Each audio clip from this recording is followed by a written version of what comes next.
Hi folks, it's Sunday the 13th of August 2023 and this is Fat Egg coming to you in association with Cafe India, 645 Great Western Road, Glasgow's finest kebab emporium. If you're at Fury Murray's or the Sub Club and you're coming back home, you want something to eat. If you've been in the West End and you've been at Cleopatra's, you're coming out of Clatty Patties, get your chapatis at Cafe India, 645 Great Western Road. I would recommend the doner kebab, large doner kebab with everything on. And if you ask for everything on, as opposed to salad and sauce, they'll know I've sent you and you probably get yourself a wee discount.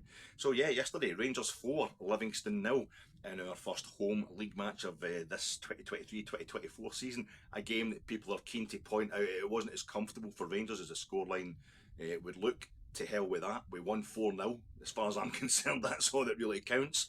Last week at Kilmarnock, we were absolutely garbage and nobody was giving us pats on the back for the fact that we reduced Kilmarnock to just 3 shots on goal, because we only managed 4 shots on their goal.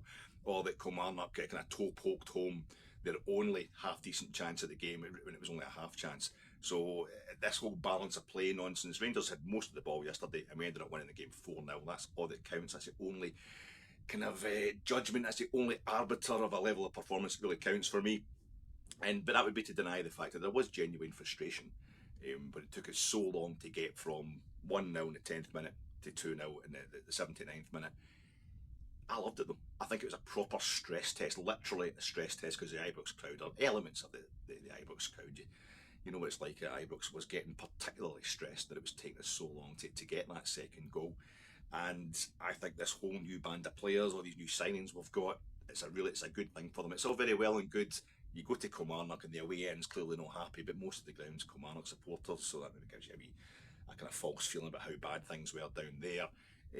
You've got the game, the European game on Wednesday night. Rangers at Ibrox in Europe, always an amazing thing for new players arriving at the club, and even the Servette goalkeeper was talking about the great atmosphere at Ibrox on a European night. And although we didn't get the scoreline we wanted, or the comprehensive win that we wanted on Wednesday night, it was still by and large a fairly friendly crowd, if you like, a friendly atmosphere towards the new players the other night. Yesterday, no, there was a moment, I think early in the second half, Cyril Dessers has gone through on goal, the ball's run away from him. I'm up that end of the park. It was a lost cause. He wasn't going to catch the thing, but he just stopped. He stopped as soon as he realised he wasn't going to catch the ball. And the howls of fury and frustration coming down for the stands, that's Rangers, mate. That's the proper moment where you find out what Rangers are all about. It's not this, oh, you come down the tunnel, there's a massive big tifo taking up the whole of the Broomlin and the place is singing through the UEFA anthems and what have you. The place is jumping up and down. No, this is what it's like. You're only beating Livingston 1-0. It's no good enough. Why are the Livingston players celebrating tackles when they're losing 1-0 and there's only 10 minutes to go? You know, why are our crowds so unhappy where Livingston have hardly had a chance on goal? Welcome to Ibrox, mate.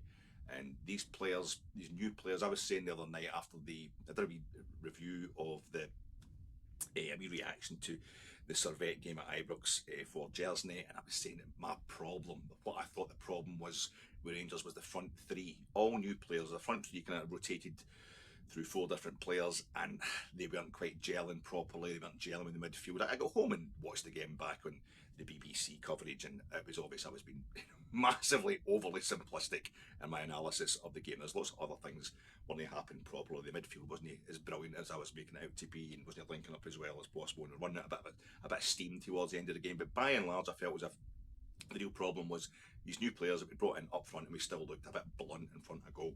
But no, yesterday, with Dessers scoring on Wednesday night against Servette, as the manager himself was pointing out yesterday, we now have Danilo, Sima and Sam Lammers. They all scored yesterday.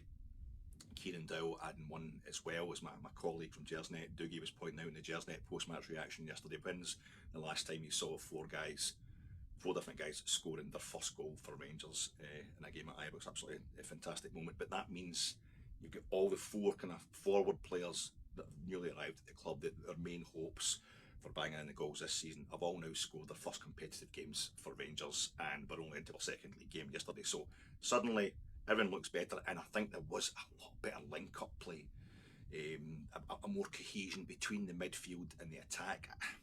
2 changes yesterday to the starting 11. We had Ryan Jacks dropped. He's been protected for the game in Tuesday back in Switzerland in Geneva. against Servette, because John Lundstrom is not going to be making that trip for personal reasons.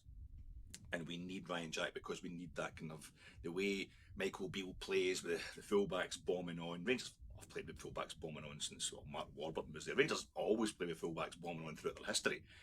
But these days, the way the game's played, in particular these days, it's a vital thing to have a bit of protection when your fullbacks are so far up the park for a lot of the game. We like to have the guy coming in between the two centre halves, the kind of holding midfielder sitting in the other. Ryan Jack did that the other night, and you're thinking Cifuentes, who was making his first start for the club yesterday after coming on as a sub against Servette, it was going to be a straight swap, but no, he played more in the Raskin role yesterday, and it was Raskin himself coming back and sitting in between the two centre halves whenever that was required. We also had Connor Goldson, hopefully just rested, hopefully he's been just protected for Tuesday night. Leon Balogun came in and he was great. Big Leon, he's a lovely guy, just such a professional, such a class act, and he was just great yesterday. I was really happy for him. He had a cracking game. And he was playing alongside John Suter, and John Suter was a smashing game yesterday as well. Whenever he was required, he did the business. So it was really great to see a couple of new players, a couple of players coming in there, making a few changes, but the Rangers actually picking up the performance. And I thought in particular for me, it was Sam Lammers, him coming kind of back the way, and Cantwell going forward, starting to get that fluidity. I know it's on paper it's a 4-3-3 for Rangers. You get Danilo and Dessers up front, really as a front two, and there's still a few doubts here about how they're going to click. Danilo was brought in at Feyenoord at the start of last season as a direct replacement for Dessers, so there's a bit of worry that the two of them are too similar, and we don't know which one should be going through the middle as such.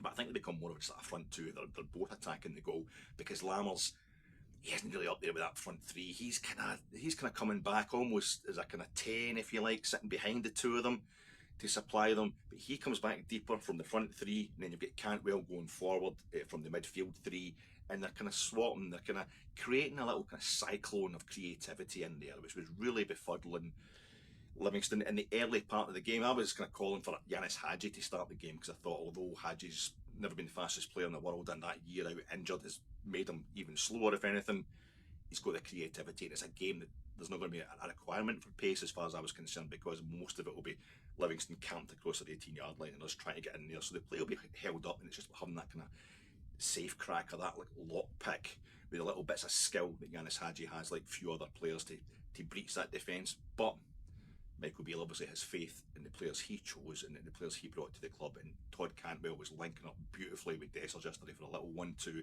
First 10 minutes we just went, we created that little whirlwind, totally befuddled the Livingston defence, cracking 1-2, a lovely touch from Cantwell to Dessers, and then Cantwell gets it back, he takes it, smacks it off the goalie, and that's what you have. You get Todd Cantwell supposed to be midfield, there he's hitting the byline practically, just demonstrating what I'm talking about, and it comes back to Lammers, who's sat back, who's holding back at the edge of the box, and he just drives the ball into the net. 1-0. Rangers looking fantastic. Great start. I made a mistake of saying to the girl that sits next to me, oh, that's great. It's great to get the early goal. That'll bring Livingston out.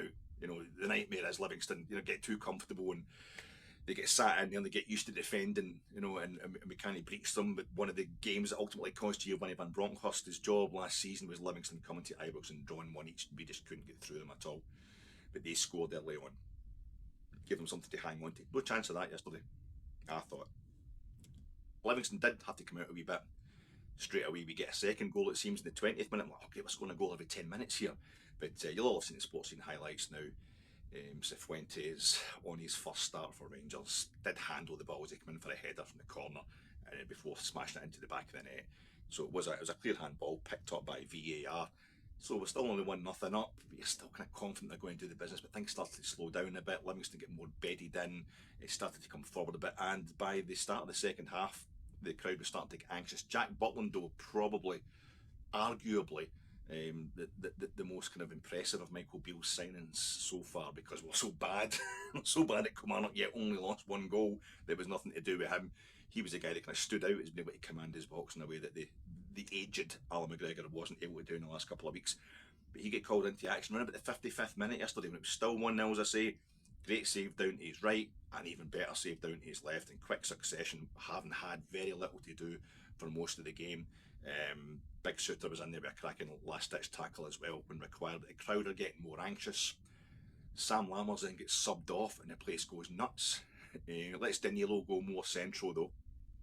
I mean, the place didn't go nuts, but to be honest with you, there was a boy a couple of rows, not a bit of grass, and a couple of rows away from me, a bit further down in the main stand. He just got up and left. He'd had enough. He thought this was total incompetence from Michael Beale.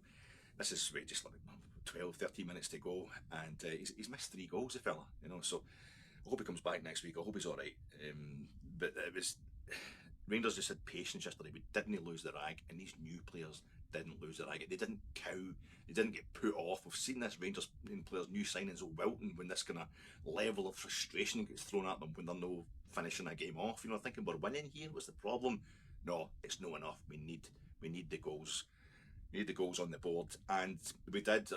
A lovely bit of midfield play. Rangers refusing to let this thing go, and it's Todd Cantwell. I don't want to keep going about Todd Cantwell, but one of the best things about yesterday, a day like yesterday, when you actually seal the game and you've got the victory, it lets you sit back and savour what you saw from Todd Cantwell. Sometimes with Rangers and Celtic go neck and neck all the time, you get obsessed with just points on the board, like it's some sort of maths equation or some sort of bill that you're analysing before you pick it. It's about entertainment. It is actually about seeing good football players, enjoying actual football. And Todd Cantwell is a guy who makes you remember that. Some real swivel hip stuff going on yesterday. He's like a bullfighter. Wee Veronica here. Lovely passes without him even touching the ball. He was putting Livingston players on their backside. Did that a couple of times. He's getting kicked left, right, and centre. He's putting himself about. He likes to get stuck in there. A wee bit of elbows and a wee bit of pushing that himself. He's brilliant. He's everything we need, and I fear for I think the media, or certain parties in the media are already starting a wee campaign against him, and I hope he doesn't rise to that. It's a compliment, Todd. That's what it's all about. Alfredo Morelos got the same treatment. This means you are great, and that's why people are going for you. So he's absolutely fantastic. It's great to watch, and he's involved getting the ball back, and eventually Borna Barisic, who was never darkening our door again after last Saturday, sets up a goal for us on Wednesday night against Servette, and he was putting a cracking ball in for Danilo. But 99, the big Brazilian, just to nod it down past the goalkeeper. I think that's 79 minutes. Place goes crazy. That's it. Points in the bag. That's guaranteed. And then we just totally relax. And one of the players who'd come on as a sub when Dessers and Lammers went off was Rabbi Matondo. Rabbi Matondo, who this fat idiot here had said after a pre-season friendly against Hamburg, he's just not a footballer. He's just not got it. He's lost it. He just lost it. I did stick up for him last season. I tried to see the good in Rabbi last season. Get shouted down, but towards the end of the season, you're just kind of giving up on the fella. I saw him in a few pre-season friendlies, and he looked kind of bereft of ideas and confidence. But yesterday, he just went out, got the head down, and ran, and caused absolute havoc. We end up getting a second goal. Danilo has a wee shot at the goalie, I think pushes on the post, and it comes back off the post and hits the goalie. He kind of spoons it out, and it comes to Abdallah Sima. Fantastic. A player who, Dessers, I think it's about fitness with him because he was injured towards the end of last season. With Sima, I think his fitness isn't in question, his talent isn't in question, just maybe confidence. Been out in loan too many times. The big moves haven't really kicked in yet for him after all the promise he showed when he was at Slavia Prague. But he gets his goal yesterday. It's a scrappy one, but he gets it, and it was absolutely fantastic. Well, there was a wee moment earlier in the game before the subs were made where Dessers and Danilo went through on goal, and the Livingston one of the deep sitting Livingston midfielders passed it straight to us. Terrible mistake on the halfway line. We piled forward, the two of them were clear through, and they made a bit of an arse of it. I think Todd Cantwell on support, the place was howling, and you're thinking, this could turn bad for these guys. Might go into their shell and never come back out it. No, but they kept going, and you end up, all our strikers have scored now in the past couple of games, all our new strikers, so it's absolutely fantastic. And to round it all off, there's Rabbi Matondo way back deep in the Livingston half, working a fantastic 1-2. Kieran Dow, I don't know if it was a Livingston's kind of gold, or their yellow tops that were making the two Norwich City players rise to the occasion, but the two classiest touches of the whole game were that first touch from Todd Cantwell for the first goal, the wee flick he gives for the 1-2 with Dessers, and then yesterday on game, Kieran Dow was a sub, and this wee flick he gives to Rabbi Matondo, deep as I say, in Livingston territory, and they work a quick 1-2. And up goes Rabbi Matondo, just piles up the park and lays it off to Kieran Dow, and he thumped the thing. Yesterday it felt like he was about 35 yards out. I just saw the sports scene highlights. He's actually well inside the box. but nevertheless it goes right across the goalie, right into the top corner, kind of Alberts-esque type thing. A bit like Ryan Jack actually in the 2022 Scottish Cup final, absolute piler right into the top corner. A Ram Peasler, my dad would have called it, a kind of phrase from the 60s, an absolute belter of a goal. Smash and finish to the game. Suddenly Rangers have racked up one of those wins that we thought we were never going to get in the league. Confidence is high, the players are starting to gel together, and we've got a massive test on Tuesday, no doubt about that, but I've got a kind of Midtjylland feeling about this game. Listen, Servette could come out and blow us away, they've got nothing to lose, they're overachieving already. The fact that the loser of this game is guaranteed group stage football in the Europa League, well, as I've said before, Servette have never played any group stage European football before, so it's a massive triumph for them already this season. They'll have players back, it's a first ever sellout crowd at the Stade Genève for a Servette game, so they'll be right up for it. For some reason I've got this thing in my head where they're going to score first or maybe get a second, even go 2-0 up, but Rangers are going to score 4. I just have the thing that we've played 3 games in the trot now where teams are sitting deep against us and the players are just sitting there and waiting.